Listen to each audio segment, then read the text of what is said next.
Good evening. Um, Today we're going to discuss what is going on within the Supreme Court. This morning on March 1, the Supreme Court Chief Justice issued a statement clarifying the problems regarding the confusion over whether or not she had taken a wellness leave or is on indefinite leave. According to the letter, the Chief Justice says she understands the sense of the 13 justices that they expected her in the normal course of events to announce the indefinite leave. She says she agreed to go on indefinite leave. But according daw to the administrative rules, this is according to the Chief Justice, ayon daw dun sa mga patakaran ng Korte Suprema, kailangan i-qualify niya, ipasok niya dun sa mismong rules ng Korte Suprema yung kanyang pagli-leave. Kasi wala naman daw indefinite leave. Ang meron lang ay pero nag-file siya ng wellness leave na dapat mag-uumpisa ng March 12 pa. So, ang sinabi niya, ipapasok niya doon sa supposed indefinite leave niya, yung wellness leave. Kasi nga, wala siyang mahanap na kahit isang patakaran na mapapayagan siyang magkaroon ng indefinite leave. Ito yung problema. The justices, yung 30 justices, ay magandang gabi, sabi ng mga 13 justices, niloko mo kami. Nung kaharap ka namin, during the en banc session, pumayag ka na mag-i-indefinite leave ka. Kasi masyado nang magulo ang Korte Suprema at kailangan itakal na natin yung mga problema tungkol sa mga qualifications niya, sa padating na impeachment niya, at dun sa mga basis na ginawang basehan ng reklamo para sa kanyang impeachment. And the way things look, yung 13 justices at mismong si Justice Sereno na rin, parang para sa kanila, fait accompli na. Iniintay na lang ang resolution ng House, ng Kongreso sa kanilang full session. Kung ano, hindi na niya iniintay kung ano ang magiging desisyon. Alam na nila na ang decision ay pupunta na siya sa impeachment sa Senado. So that there's no surprise pagdating po dyan sa pagpunta niya sa Senate impeachment. Kaya nga po nag-en banc session ang mga mahistrado ng Korte Suprema para hindi na humantong sa ganoong paraan para magtanggal ng isang mahistrado ng Korte Suprema at itong mahistrado na ito, ang punong mahistrado pa.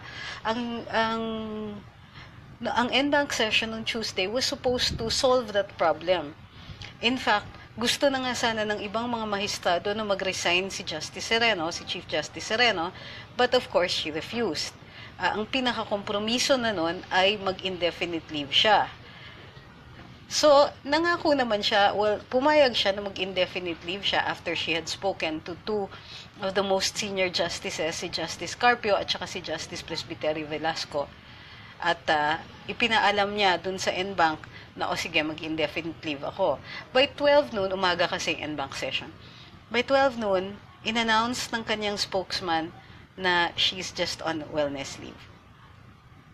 Later on, nag-apologize yung kanyang spokesman at sinabi, at the time kasi hindi namin alam kung ano yung usapan nila sa loob. So, sinabi namin wellness leave. Ngayon, sinasabi naman ni Justice Sereno na, nangako nga ako, mag-indefinite leave nga ako. Sabi niya, pero, pinapasok ko lang dun sa final na wellness leave. Sinama ko na rin yung wellness leave. Kasi yun daw ang naaangkop dun sa mga patakaran ng Korte Suprema. Nag-cite pa siya ng Section 6 ng Internal Rules ng Korte Suprema, which says members who are on wellness leave or vacation or sick leave for at least 15 continuous calendar days shall be exempt from raffle. Yun lang. So, actually, she doesn't even state that she's going to actually go on indefinite leave. Ang sinabi lang niya is, I agreed to go on indefinite leave, but I am bound by the administrative rules. So even her own statement is not clear. Is she just going to be on leave for a few weeks? Pero ang sinabi niya kasi is, ang ina-announce niya is, dun sa sulat naman niya, dun sa clerk of court, ang sinasabi niya is, I requested yesterday in writing the scheduling of my wellness leave. Sinabi niya dun sa clerk of court ng Korte Suprema kung saan fina-file yung kanyang leave. Sinabi niya is that she just needs the time to prepare for her defenses doon sa kanyang impeachment. So, ang una natin makukuha dito is given na mai-impeach siya dun sa House. Okay? Second, in the last part of her statement today, she said, I have not resigned and I will not resign. The indefinite leave is not a resignation. I will devote my time to the preparation of my Senate defense and work on the cases in my docket. Ang ibig sabihin nun, naka-leave siya pero she will still be doing the cases that are assigned to her and at the same time paghahandaan niya ang trial. So she's sending a very, very clear message. Hindi pa tapos ang laban, lumalaban pa ako, I am not out of the Supreme Court. Ngayon, sumagot yung mga magistrado, yung 13 na magistrado at sinabi, we regret the confusion created by the pronouncements of the Sereno camp. In the ordinary course of events, the court expected the Chief Justice to cause the announcement only of what was really agreed upon, without modification or embellishment. The matter shall be dealt with in a separate proceeding. Saan ang ibig sabihin nito? Pinapagalitan nila si Chief Justice Sereno. Short of saying that she lied, ang sinasabi nila, ang in-announce dapat niya was solely kung ano yung pinag-usapan. Instead, ang dami niyang dagdag. Meron pa siyang Section 6, meron pa siyang kung ano-ano. And at the same time, the statement of her lawyers was that she was on wellness leave. Her statement is that while she agreed to an indefinite leave, it's not covered by the rules. So, nag-wellness leave siya. In effect, what she's saying is that I am on wellness leave and I will prepare for my cases and I will prepare for my impeachment. Sa madaling sabi, hindi siya naka-indefinite leave. Sabi ng ibang mga justices, but we all agreed upon this. In the en banc session, you must abide by the majority's wishes. We want you to go on indefinite leave and that's what you should have announced and that's what you should be doing. Instead, she didn't. Ang ginawa ng mga lawyers ni Justice Sereno ay nag-apologize sila kasi ang sinasabi nila, the developments and the discussion in the en banc, di daw nila alam kung ano yung pinag-usapan, so yun ang in-announce nila. Lalo lang pong gumulo. So, ang final statement ng mga mahistrado ng Korte Suprema, yung 13, ang sinasabi nila ngayon is, we will deal with this in a separate session. Whether nandun si Justice Sereno or not, pag-uusapan nila sa susunod na session how they're going to deal with Chief Justice Sereno. This sounds what we call ominous. Ano yung ominous? Nakakatakot, but not for us. It means that they're serious. When they spoke to her, ang pagkaintindi nila is susunod siya at ang alam nila is pumayag na siya, therefore susunod siya dun sa maliwanag naman yung usapan, ba't hindi siya sumusunod? Okay, ngayon ang sinasabi nila, hindi ka sumunod, pues. Okay. Ang sinasabi ngayon din ng mga abogado ni Chief Justice Sereno ay hindi siya pwedeng ikuwaranto. Gusto nila talaga impeachment kasi confident sila dun sa numbers nila dun sa sa Senado. Sabi ng mga lawyers niya is that it's impossible to do co-warranto kasi nga essentially sinasabi nila yung sinabi natin dito na bawal ang collateral attack. Okay? Bawal ang kasi maliwanag naman ang constitution that you can only be removed by impeachment. Pero, there is an argument to co-warranto. Ang sinasabi kasi ng co-warranto is from the start, you were not qualified. Therefore, technically, you're only what we call a de facto occupant of the position. De facto meaning, kailangan namin i-recognize yung ginawa mo. For the moment, for the time that it wasn't challenged, okay ka pa. Your position was regular. But once it became clear that you were not qualified, then you have to vacate your position. Kasi nga, you're not supposed to be allowed to obtain an office or a position using fraudulent means, nanlilindang ka, etc. Yung mga, for instance, sa civil service, yung mga natatanggal dahil Wala silang qualifications, kinakasuhan yun ng perjury, tatanggalin sila sa posisyon, wala silang mga benefits, walang ibibigay sa kanila because nanloko sila. So, ganito din yung ginagawang argument on the other side. Okay, so on the one side, you have people saying, pwede ang kuwaran to because it is not a collateral attack. It goes into whether or not you should have been occupying the position to begin with. Dun sa kabila naman, ang sinasabi nila, hindi maliwanag ang saligang batas, ang sinasabi ng saligang batas, you can only be removed by impeachment. Now, babagsak dyan dun sa definition ng removal. Pag removal ba, it means that you are occupying the position legitimately and then because of something that you had done in the course of your job, you have to be removed? Or can removal also mean that we're just taking out the trash? This person should not have been occupying this in the first place, and now that we find out the occupation is baseless, we should be allowed to do that. We should not allow somebody to usurp a position. Pasukin niya yung posisyon using fraudulent means, panlilinlang, panloloko, pangdaraya, pag-falsify, etc. Yung mga ganon. Of course, we don't have the answers right now. All we have right now are the arguments. So, medyo nakikita na natin how this battle is shaping up. Ito ngayon ang clincher para dun sa 13 justices. If they decide to allow the co-warranto, pag pumayag sila dun sa co-warranto, ito yung mga mangyayari. It will prosper. Kasi, Korte Suprema na yung nagsasabi, pwede ang co-warranto. Kanino magsusumbong si Chief Justice Sereno? There's no international court that will tackle this because there will be no jurisdiction. So, wag na tayong pumunta doon, ha? This is a local issue. So, ang mangyayari dito is, what they're doing here right now is, they're going to go into PR. They're going to make statements, things like, yung pagtanggal ni Chief Justice Sereno is part of the creeping dictatorship. Sunod-sunod yan, Rappler, Supreme Court, etc. Yung attacks on whatever, attacks on press freedom, etc. These are good. And then the co-opting of the legislative bodies, the jailing of Laila de Lima, they're going to spin this. Kasi right now, they still could probably hope for a regime change. This is extreme, and this means that there's very little hope for her case. But if the justices decide pwede ang co-warranto, she is going to be out because she has no recourse and no appeal. Diba? Saan siya mag-a-appeal? Korte Suprema na yan. Wala na siyang pupuntahan. If she's removed by co-warranto, bago po mag-umpisa ang impeachment proceedings, moot and academic na yung impeachment.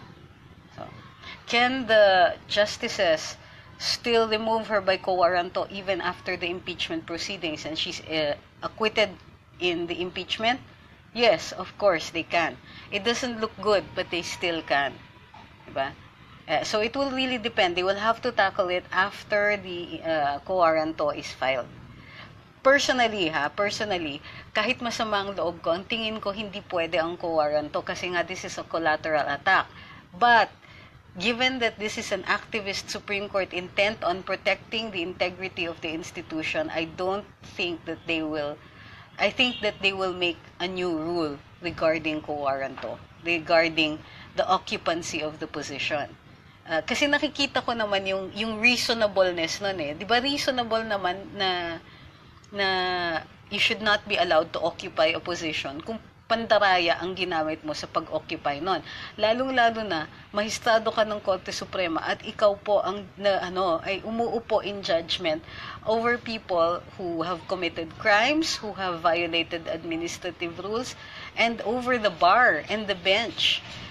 Ibig sabihin, yung mga kaso laban sa mga abogado regarding their own qualifications, sa mga mahistrado, sa mga huwes, siya din ang umuupo at nagde-decide dun sa mga kaso na yon. So now it becomes a question of moral authority.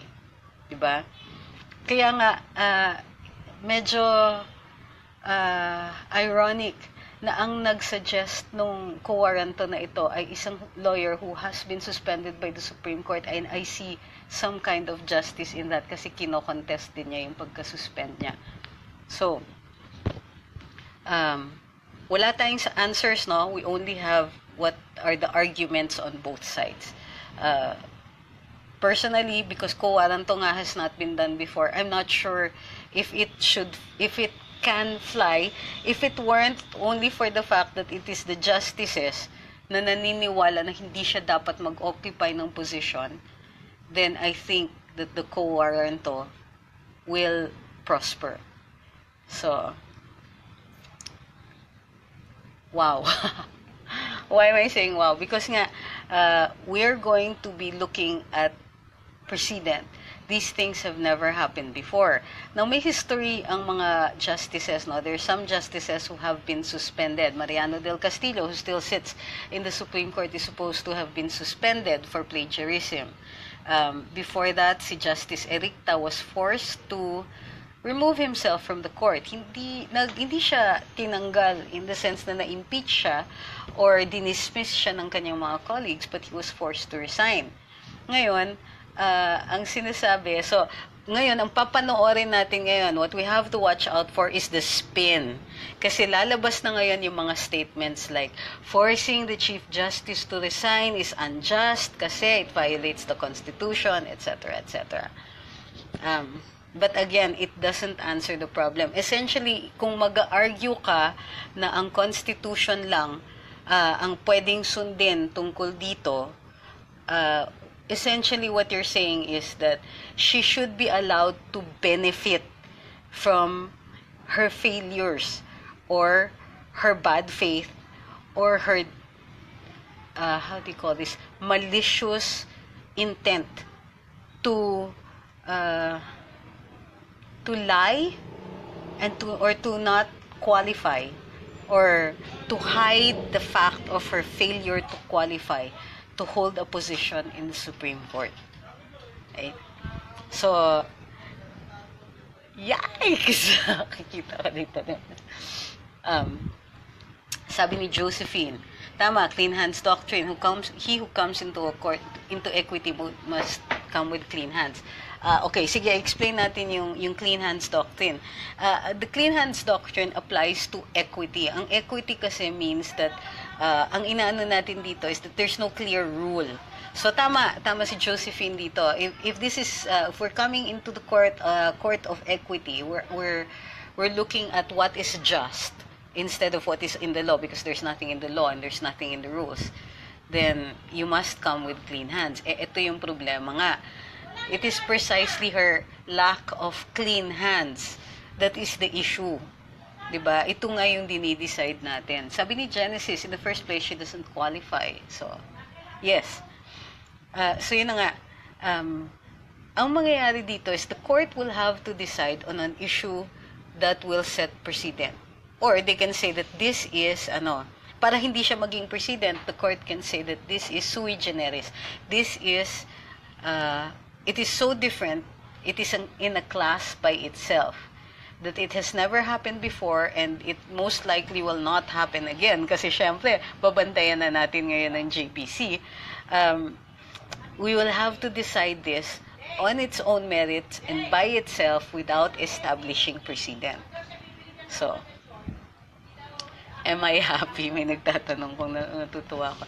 Actually, no, I'm not happy because I don't really want to rejoice over the misfortunes of the Chief Justice, no. But I am disturbed, mentally. I am concerned that the 13 justices have already made it very clear na ang gulo-gulo na, tigil na natin to. Essentially, that's what they're saying. Tama na to. Kinaladkad na tayo sa Kongreso. Magpapakaladkad pa ba tayo sa Senado? Tama na. We can do this in a simple manner. Please resign, Chief Justice Sereno, because you are incapable of governing and managing this court. You have proven to be not competent. And it turns out that you are not qualified. And it turns out that you are also not mentally competent. So, given all of these factors, it is in the interests, at least yung sinasabi ng 13, nasa interests ng publiko at saka ng korte mismo, ng hukuman mismo, na siya na lang yung umalis. Diba? Para tapos na. Para matahimik, malagay lahat sa katahimikan. And that's why they're opting for her to resign, asking her to resign. Do this na. Do this for the public. Do this to uphold the Constitution. Do this to keep the integrity of the Supreme Court. But of course, she won't do that. Doon ako namamangha eh. Although I understand. Kasi, ganito ang mangyayari para sa kanya, no? Gusto niyang panindigan. After all, ang tingin niya, may chance siya sa Senado. So, kumakapit siya dun sa Senado. Tapos, nagsispin siya, she's saying, hindi pwede ang co-warranto. I-discredit natin ang co-warranto proceedings. Pag kino-warranto nila ako, they will make me a martyr. Baka magka-revolusyon, etc. Kasi sunod-sunod na, may Laila de Lima, may Rappler, may kung sino-sino nang ino-oppress dito, etc. Baka makapagpa-revolusyon tayo. It's a very, very small hope. Pero, para sa kanya, it saves face eh. She can project, bantayan nyo ngayon ha, ang spin will be, wow, how brave the Chief Justice is, ino-oppress na nga siya. Ito talagang si Duterte, and take note, it will be Duterte's fault. They will make it out to be the President's fault because they'll say, it's the President who wants her out because she stands in the way, etc. of the things of his dictatorship. Pustahan tayo. That's what the spin is going to be. They're going to say that it is Duterte's hand. He wants her out. He wants her to be out of the way so that they can have their charter change and federalism, and then they'll perpetuate themselves in power, etc. So, bantayan nyo yan. Yan ang magiging narrative nila. But what we're going to do is counter that. Because the argument is simple. If there is no rule that says that against somebody, against the removal of a justice who is found to be unqualified, remember, hindi siya ground for impeachment. Kaya nakikita niyo yung argument ng mga lawyers na. First, it's like this.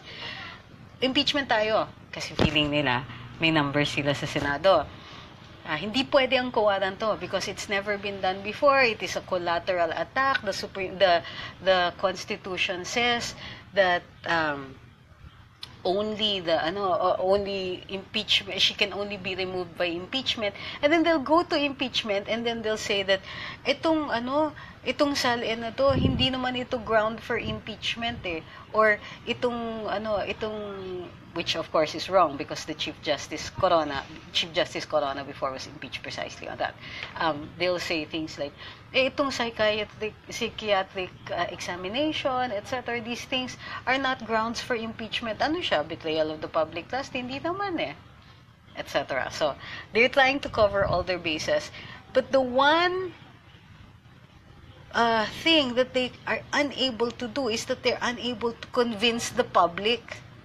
Kasi kita na eh. In fact, yun ang nakikita natin kagandahan dun sa strategy na ginawa ng Kongreso. They conducted what we call the preliminary investigation, yung pag-iimbestiga ng Committee on Justice dun sa kay Justice Sereno. They conducted it in a way that it was almost like a trial.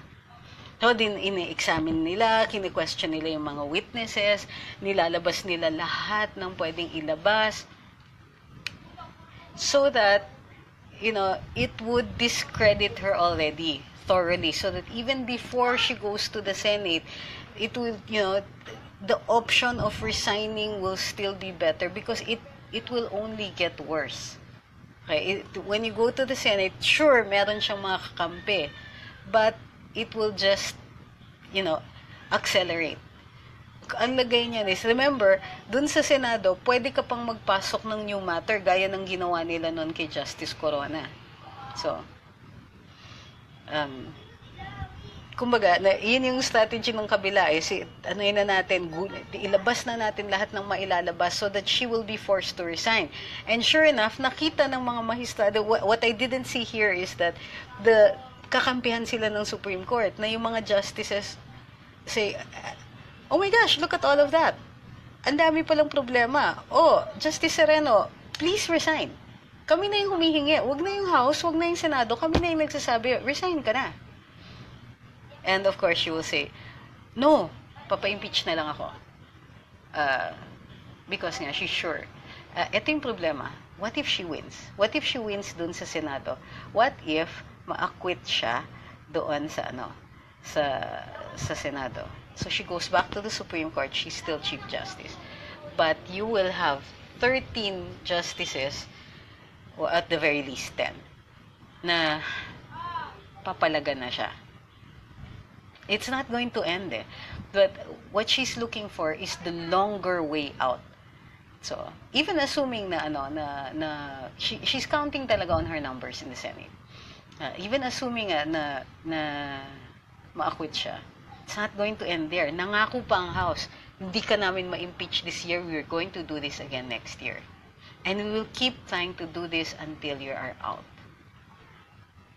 Her troubles don't end, but it delays her leaving, so she will opt for the choice that will keep her in position longer.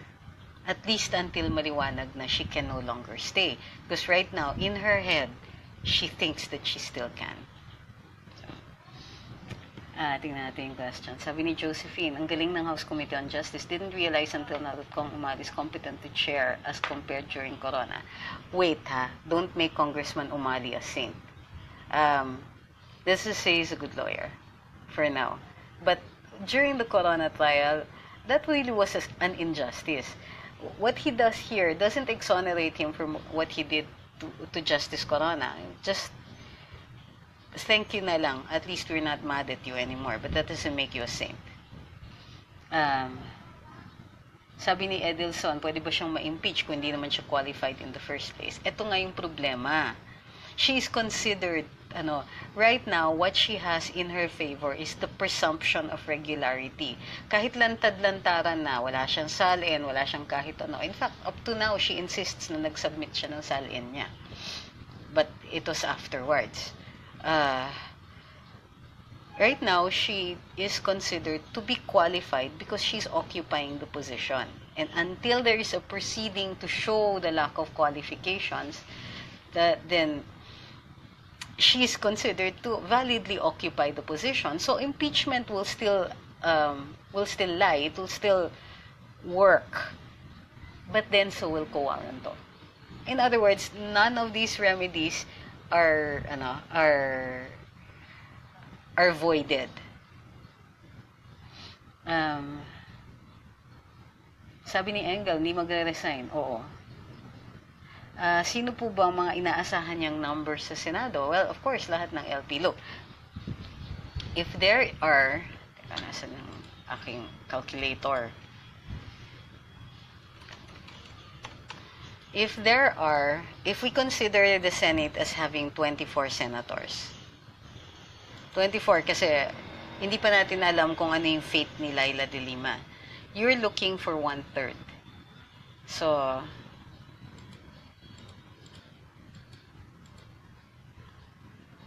seven. At 24 senators, you're looking at about 7, who is 1/3. If there are, kumbaga, she needs 8 senators. Kung 2/3 kasi ang kailangan na vote. So 2/3 of 24 senators, 1/3 of that is 7. So she needs 8 to be decisive in her favor. If it is 23 senators, because Laila de Lima will not be allowed to vote because she's in jail, she needs 7. So 6 plus, tingnan natin kung tama yung ginagawa ko. Yes. So, you will require 16 senators. Kung 23 ang senators who are going to be allowed to vote, there has to be 16 na mag-vote for impeachment. To be decisive, it has to be 17. So, this is the 17th Congress, no?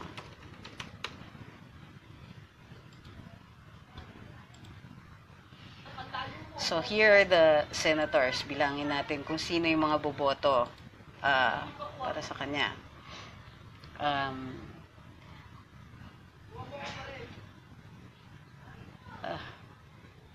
Sandala, hinahanap ko yung roster. Yan, 17th Congress. Who are going to vote for her? Makikita natin. Grabe nga ba? Yan. In the Senate. So who are the senators now? Sani Angara is LDP. So, administration yan. So, ang mga most likely boboto to acquit will be Bam Aquino, Frank Dillon. I'm not sure about Gatchalian. Huwag muna natin siyang bilangin.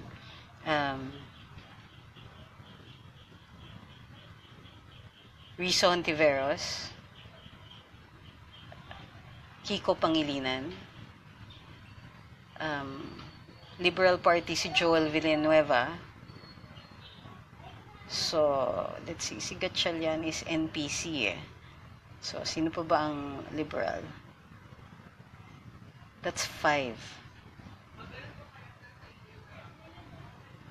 Ulitin natin Frank Dillon, Bam Aquino, Kiko Pangilinan, Ralph Recto is liberal, Joel Villanueva, and sino pa ba yung isa? Sorry. Rizzo Hontiveros. And then, baka magboto pa in favor of her acquittal si Sani Trillanes. So we're talking about Liberal Party, which is 6, and then Sani Trillanes will probably vote for to retain her, so that's 7. So masyadong malapit. So ang tanong ngayon is, will it be 23 senators or 24? Kung 24, so yung question ngayon ng whether how many senators are going to be kung ilan ang mga senador na boboto dito, will also be a question that most likely will be decided by the Supreme Court. So, it's possible na, sige, padala natin sa Supreme Court, ilan ba tayong senador, 23 o 24? Ang problema, kahit sabihin ng Supreme Court na 24, ipapasok si Laila de Lima. So, they will have now 8 votes. But this is assuming, I'm assuming that Joel Villanueva, who is registered as Liberal Party, will vote for his party.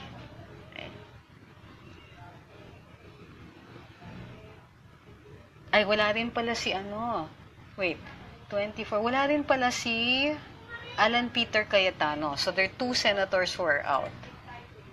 If there are 2 senators who are out, we only have 22 senators. 22. 6 pa rin. So, they have the numbers. If we just count the Liberal Party, 6 na kagad ang registered na Liberal Party, and then you add Senator Trillanes, they will have 7. That is why si Justice Sereno is very, very, very, very confident that she will be acquitted by the Senate. So,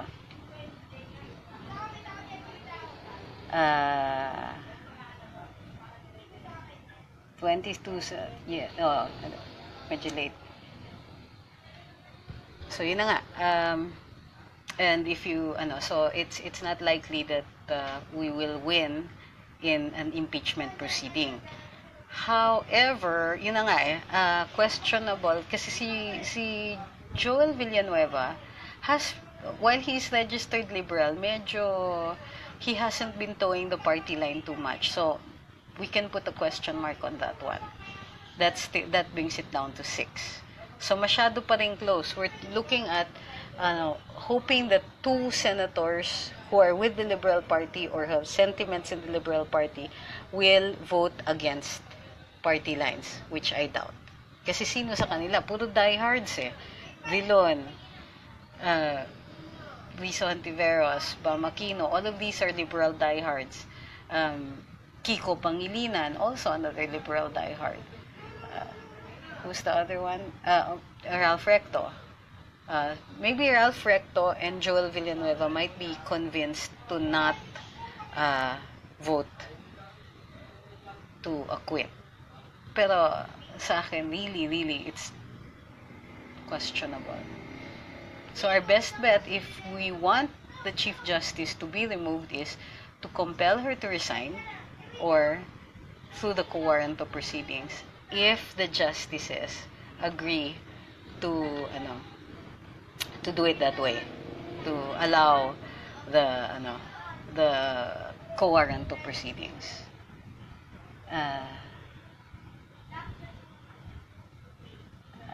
Hindi ba parang suicide para sa mga senators na going for re-election na boboto in favor of the CJ? Well, they'll at least still have a future. I don't know if that will count. Kasi malayo pa ang election 2019 pa eh. They're counting on making it a non-issue by that time. So, para sa kanila, time is on their side. Hindi nagka-count yung mga ethics complaints, ha? Like, for instance, well, if Senator Soto decides to proceed with the ethics complaint against Senator Trillanes, remember, there's one also against Senator Gordon. So, let's see anong mangyayari doon.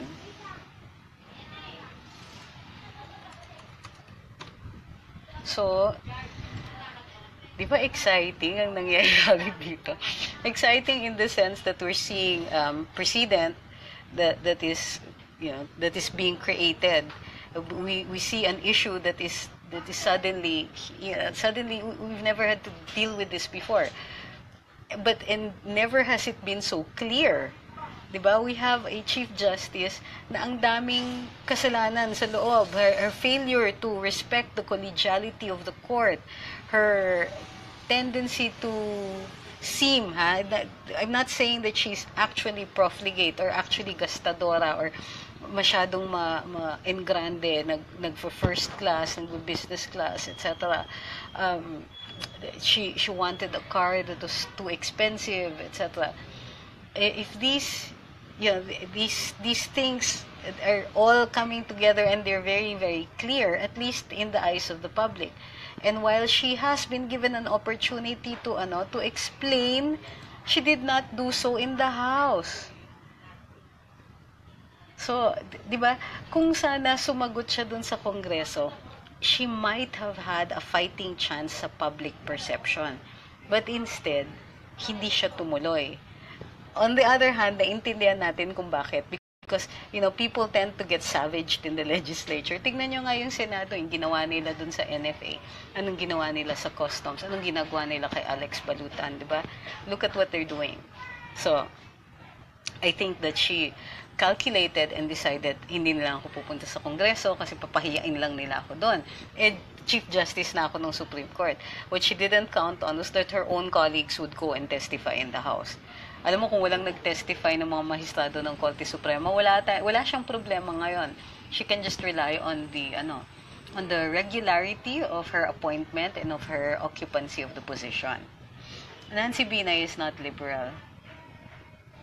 Sabi ni Jan Roses, hindi ko consider nangyari kay Corona. Here's the danger, Yung nangyari kay Corona, there is no such thing kasi as precedent that an impeachment court is forced to respect, except for precedent set by the Supreme Court.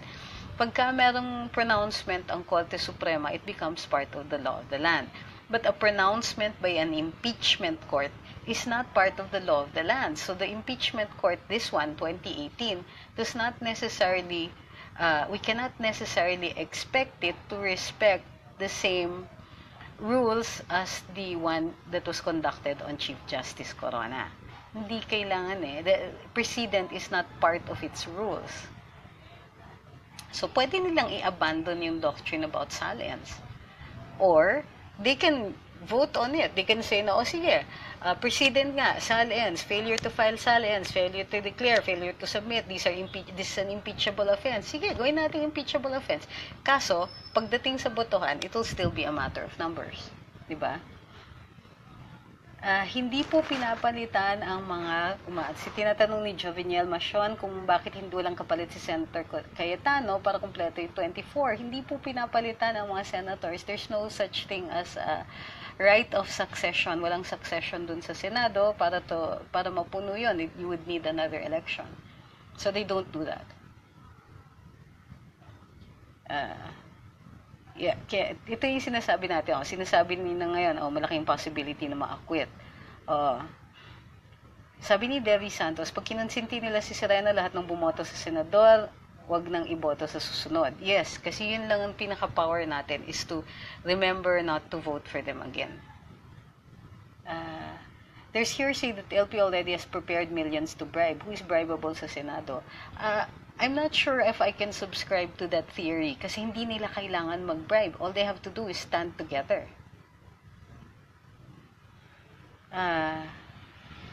Sabi ni Salama, Che, mawawala ba lahat ng benepisyo niya sa government kung ma-impeach siya? Yes.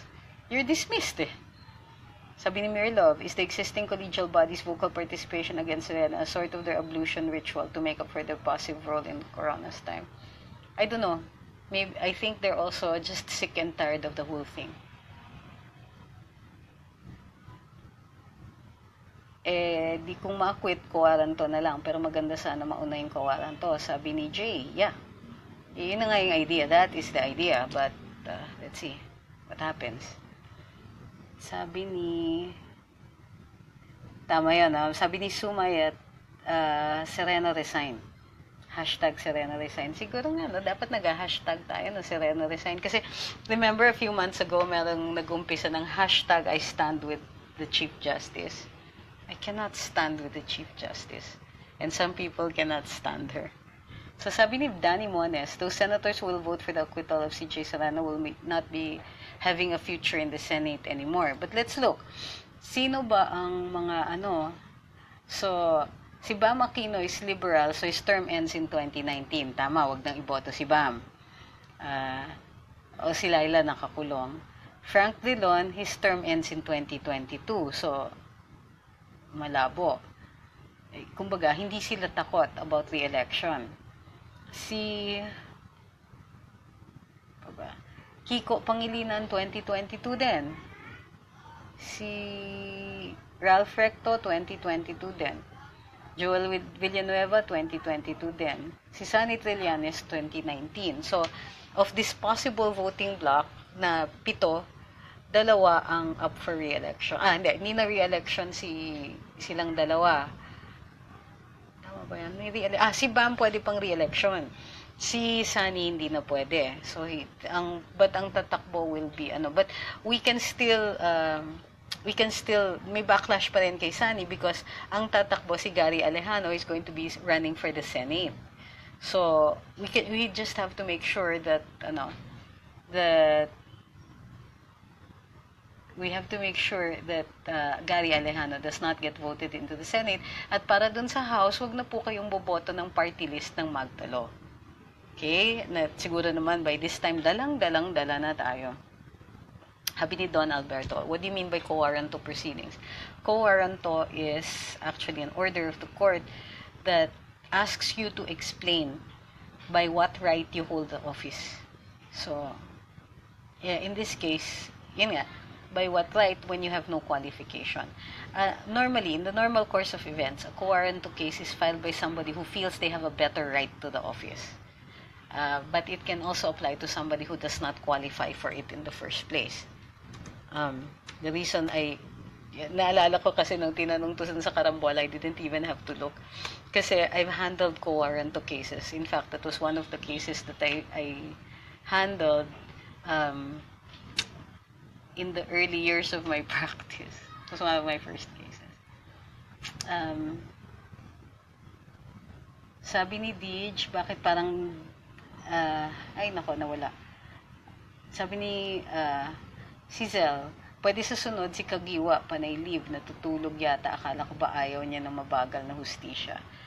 Yeah, iba naman yung issue natin dito kay kay Justice Kagiwa. But right now kasi the most interested party is former Senator Bongbong Marcos, and he doesn't want to do anything that might possibly delay his case further. So, kay Justice. Let's see. Other questions. Sabi ni somebody, I cannot read her name, bakit ang titigas ng mukha ng mga LP/Chief Justice na ayaw mag-resign ang dating presidente na di marunong umamin ng pagkakamali. Kahirap naman ganyang tao, lalo nung pagpapahirap sa mga tao. Wala na ata sa NP si Trillanes, silently kicked out na yata, walang kontrol ang NP sa kanya, kasi anti-Duterte siya na all out, walang objectivity sa katawan. Yes, but this was only for, ang pagka-NP niya was only for purposes of the Senate. Totoo lang, Magdalo party siya, so that's what he's going to use to run for Congress. Sabi ni Elmar, since she was forced to go on indefinite leave by her 13 associates, it's like she's done and will be awkward for her to resume her duties. Yes, but when has awkwardness ever been one of the reasons she has not done something? Diba, nagiging awkward na nga nung ikinukulit siya ng mga justices na during the en-banc sessions na, bakit ganito yung decision? Binaliktad mo yung decision namin. She didn't feel awkward at all. Explaining kung bakit sinuway niya yung decision ng mga colleagues niya. So, let me see. Do you think it's more effective, sabi ni Joey Katakutan, for the Associate Justice to make a formal appeal justifying to the people why Sereno should go? Why should they? They don't need to justify anything to the public. Especially when it comes to a matter that is solely within their jurisdiction. And they'll speak siguro nga to the spokesperson, but yung clarification today was even unnecessary, pero parang nahiya sila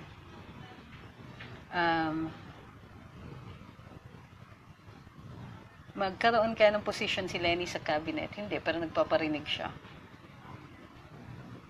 So yun na nga, ang sinasabi ni Virginia, she's not qualified but she still insists to remain in position. So greedy, shame on her.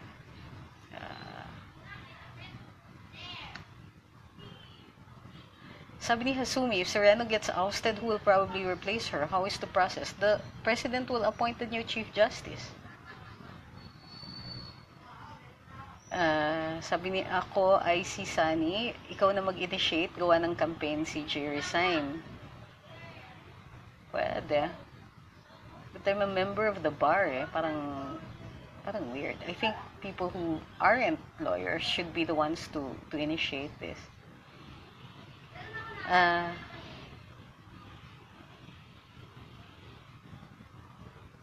Sabi ni Herwin Tomeño, Ma'am Trix, ano mangyayari kay Sereno pag nasa Senate na? She will go on trial, like what they did to Justice Corona. Bakit niyo ba pinapansin yung clock? First of all, that's not my clock, but I can't tell you whose that is. Not at home.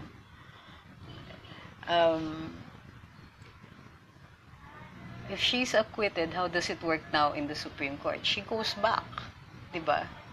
Yes, of course, it's going to be awkward. And the justices will be compelled to take matters nga into their own hands again. So, hindi matatahimik ang korte if she doesn't resign. They're not going to stop. Well, she's hoping kasi na mapagod na lang sila ng kakaupo sa kanya. And all she has to do is dig in and wait for everybody to retire and she'll still be in the court. But the problem is, she's never going to have kakampi because this president is going to be appointing 11 justices yata or 10 justices na mababakante during the course of this administration. So, wala din siyang wala siyang lusot All she's doing really is delaying the inevitable. Sabi ni Neil Yona, if ever po hindi ma-re-elect ang sinumang senador na mag-end ang term by 2019, what other options? Do they have to stay in politics or at least have a position? Just wanted to be aware para hindi sila makagawa ng ibang way. They'll run for other positions. Some of them will run locally, some of them will run for Congress, some of them will run for mayor or something. Or magpapa-appoint sila if sa tingin nila malakas sila dito sa current administration. Guys, why does it matter to you what my clock is saying? What the clock is saying? Hang on.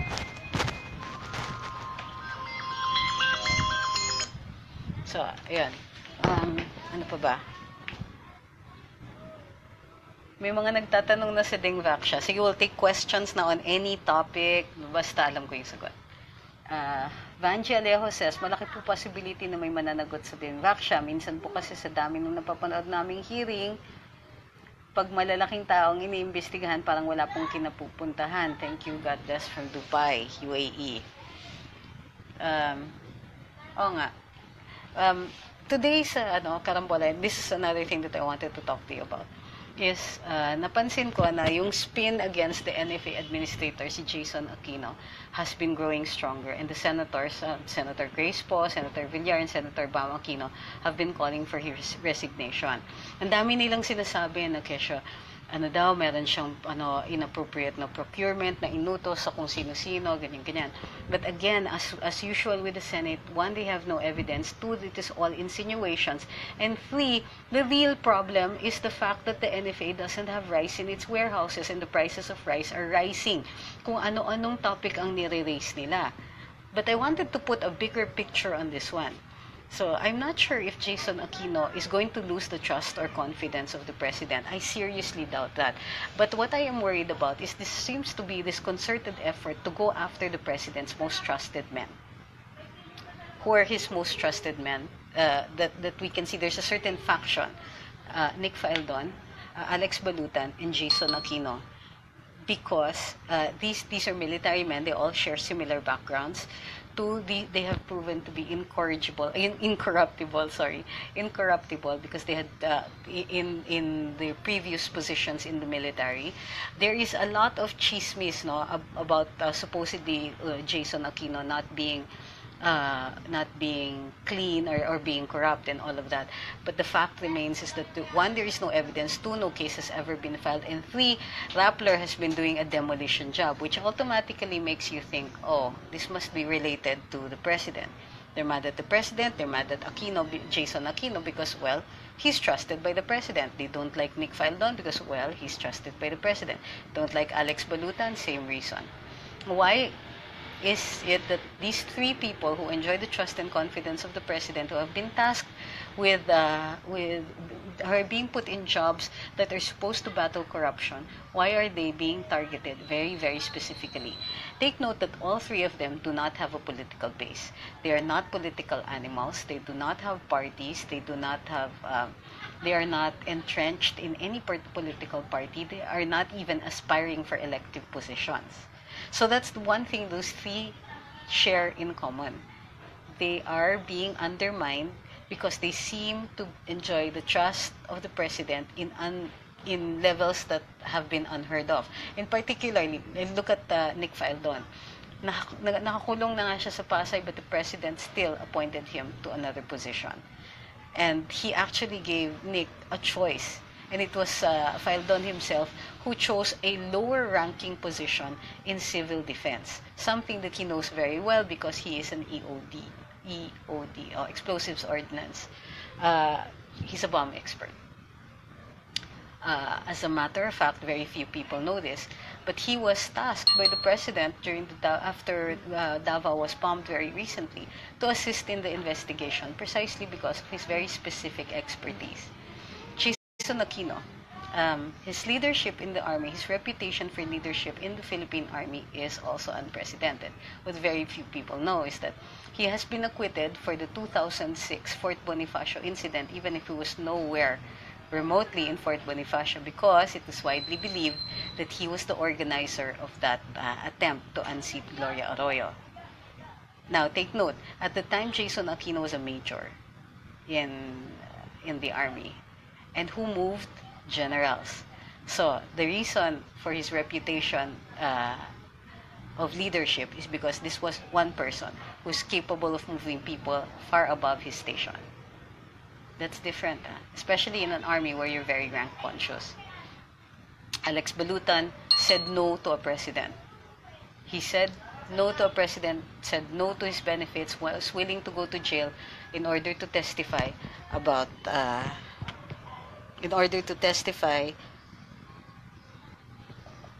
corruption.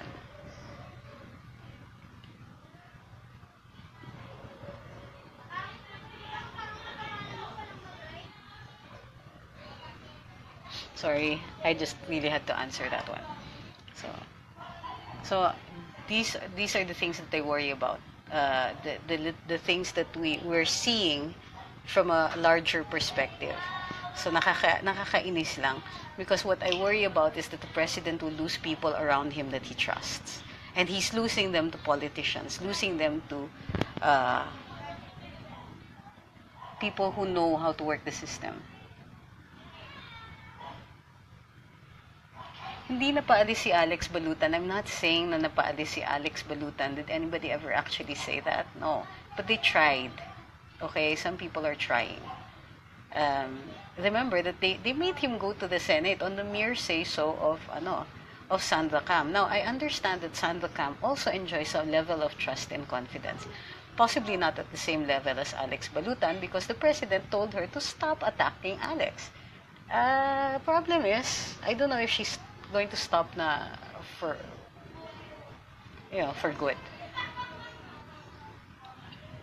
Sabi ni Bessie Rain, but I object, they should not have gone to media. I really will challenge you on that one. Kung nawala na rice, kasi nga po ang mga speculators sa rice will definitely increase the price of rice. First of all, when was the alarm raised? 2017, not 2018.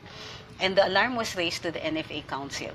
Why was it made transparent? Because it was necessary, because the prices of rice were rising.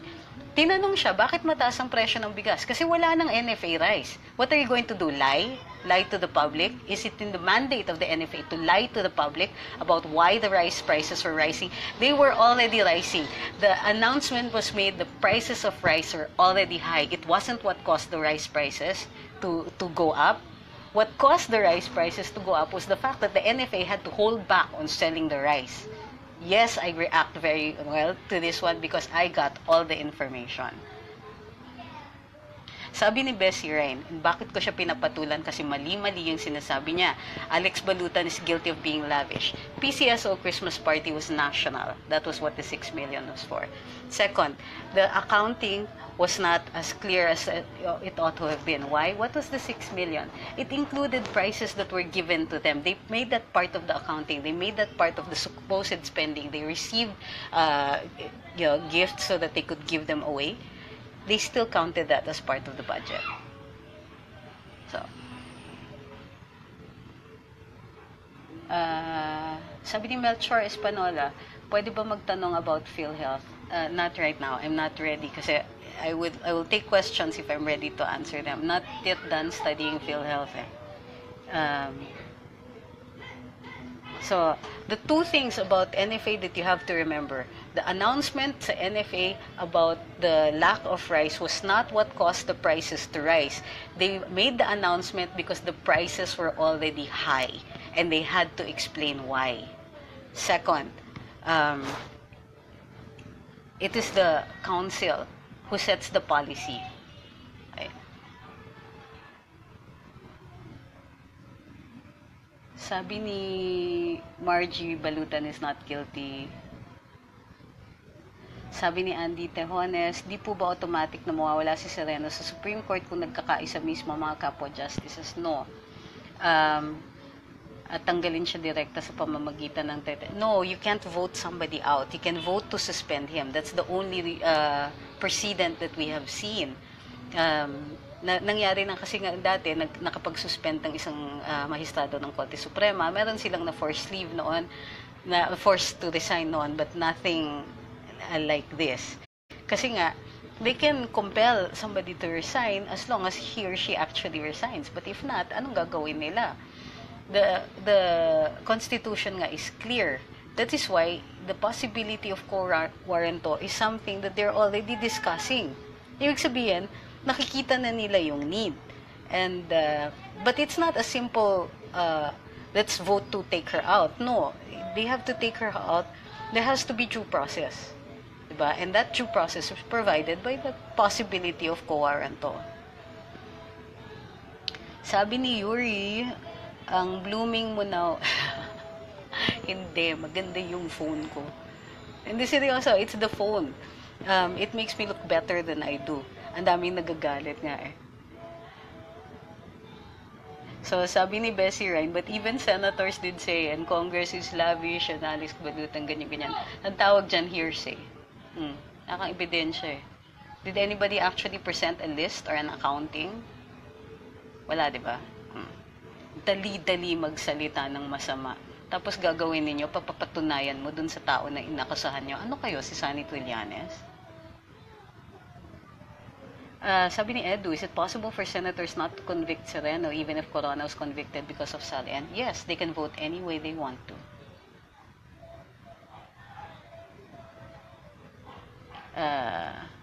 Ang kulit nyo, sabi, hindi ko sinabing natanggal si Alex. I said they tried. Dapat lang palitan. Sorry kung sinabi kong makulit kayo. Totoo naman, but I shouldn't be pick on. Sabi ni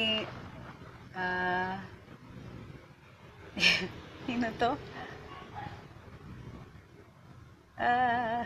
Gahanap ako ng questions eh. Yung iba naman kasi sa inyo, nagko-comment kayo dun sa clock ko tsaka dun sa itsura ko eh. Which means then that I'm thankful dun sa mga lahat ng compliments na binibigay niya. I'm just really, really bad at accepting compliments. That's number one.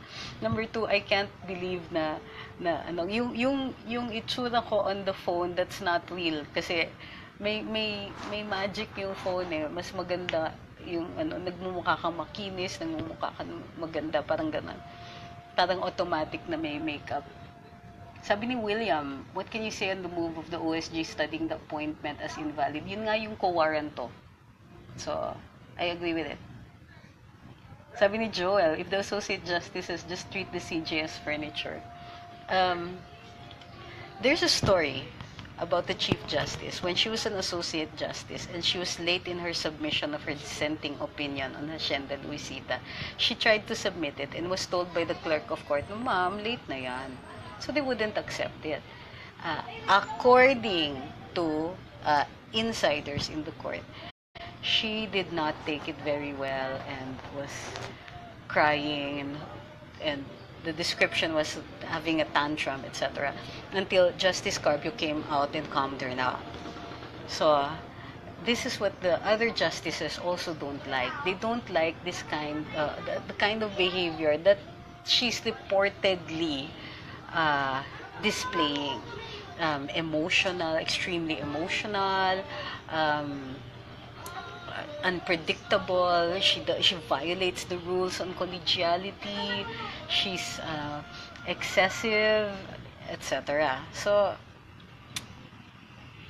they can try to ignore her, but my guess is the 13 justices are already up to here. Kumbaga, punong-puno na sila. They don't want this kind of situation to continue, and I cannot blame them. Kasi if they listen to yung mga hinaing ng mga court employees, wala talagang nobody really likes her. In fact, kaninang umaga, one of the announcements na ginawa ni Chief Justice was that kakausapin daw yung mga court employees. Ito ngayon ng ano natin, so what? Sure, you can try to talk to the court employees, pero it is in the few years that she has been Chief Justice, hirap sila. So what are you going to do? Try to talk them out of feeling bad for the how many years that they've felt oppressed under you? It's not going to work, and it is too little and too late. Yun yung problema sa kanya. She thinks that she can still fix things, and that is the problem. Sabi ni Linper, ano yung phone mo? Vivo. Yung Oppo din daw, maganda. It really makes you look good. Seriously. Hindi po ako ito.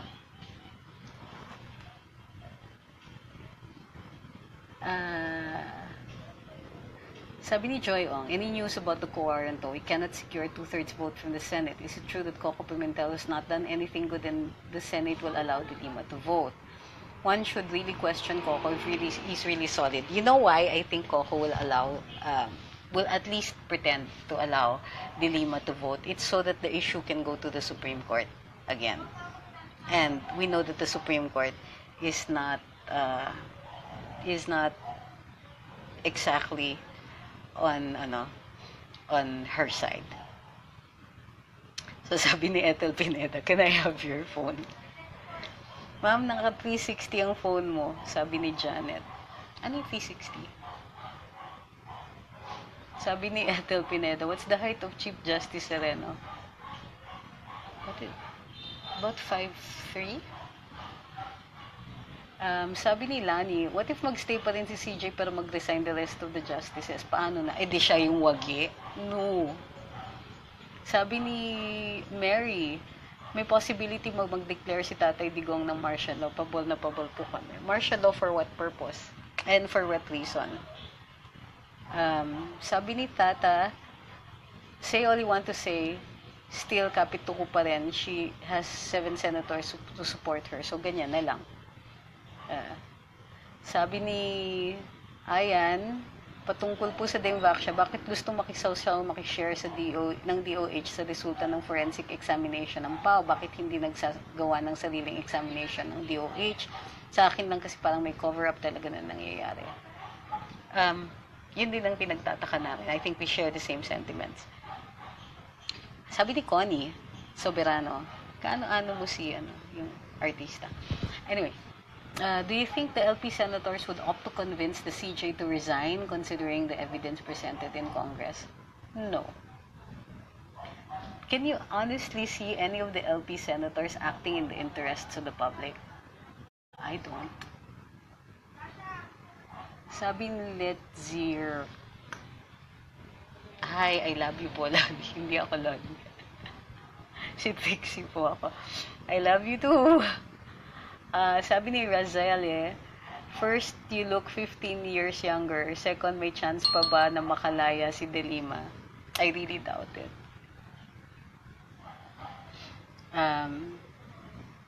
Sabi ni Aida, baka barahin ng Senado ang kaso ng Supreme Court. The Senate cannot do that. Separate branches, remember? So they can't intervene in the court proceedings.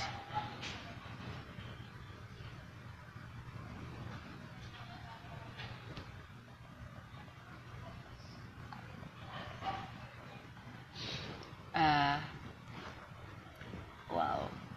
Sabi ni Sam de la Cruz, humihirit na daw ako. Actually, ngayon lang ako medyo nawala yung pagka-shy ko na humirit.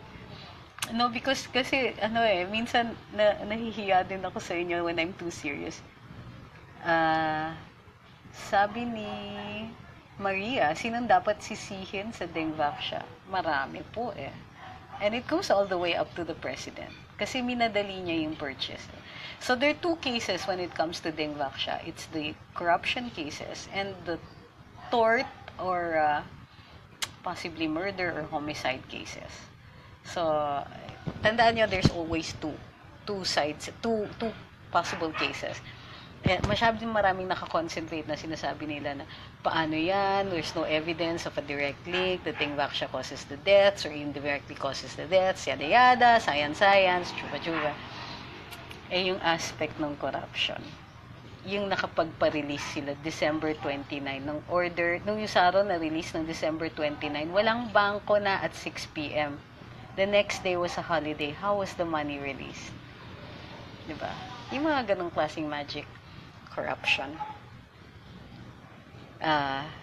Sabi ni Lynn Anthony Pilonia, is RevGov still possible? The president shut it down. So, right now, unless the president says so, I don't see it happening. What is your position on the sedition case against Trillanes filed by Attorney Glenn Chong? I don't think it's sedition. He filed an inciting to sedition case, if I'm not mistaken. But it is for something that Trillanes said in the Senate. It is not prospering because he has immunity for that, for what he says in the Senate. Okay, magla-live na si TP. I think we better wrap this up kasi magluluto na yata siya. We'll take 2 questions.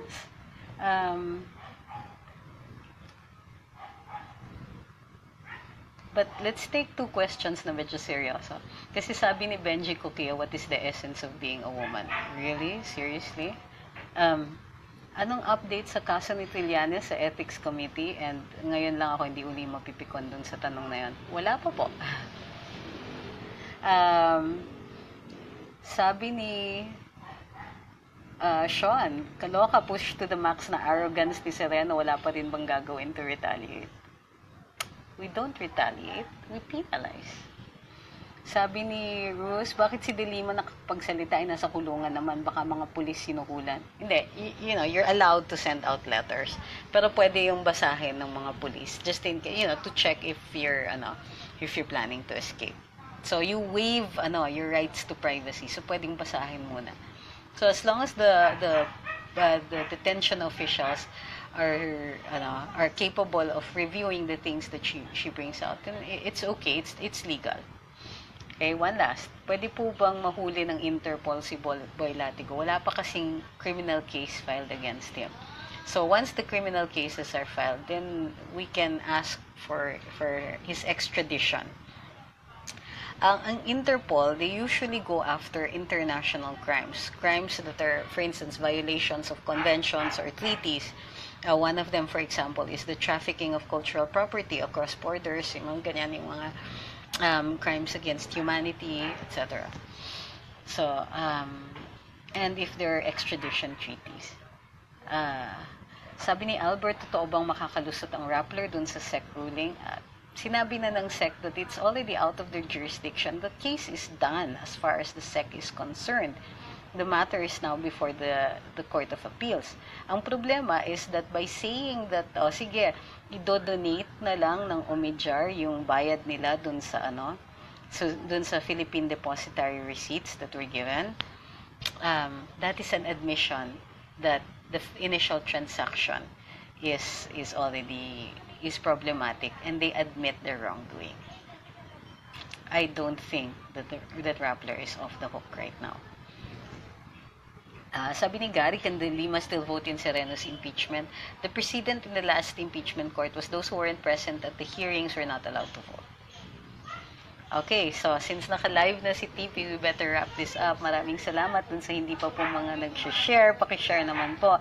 Yung mga hindi pa po nag-click ng like or follow dun sa Luminous by Trixie Cruz-Angeles, please do so. Those who are watching this on YouTube, we encourage you to please follow on the upper right-hand corner of if you're watching this on a laptop, it says subscribe. You can click subscribe so that you can so that you'll get notices of the next time I go live again. Maraming salamat sa mga matatilinong comments at saka din dun sa mga nakakatawang comments, which includes na wow, blooming kayo ngayon na comments. Thank you very much. At para din dun sa mga sa mga ngayon pa lang nag-tune in or ngayon pa lang nakikinig. We do this a lot and the conversation gets really intense sometimes and very happy most of the time and quite intelligent. So I invite you to join us on the next live. I hope you have a good evening, everybody. Manood na kayo kay TP, nagluluto na siya. Good night.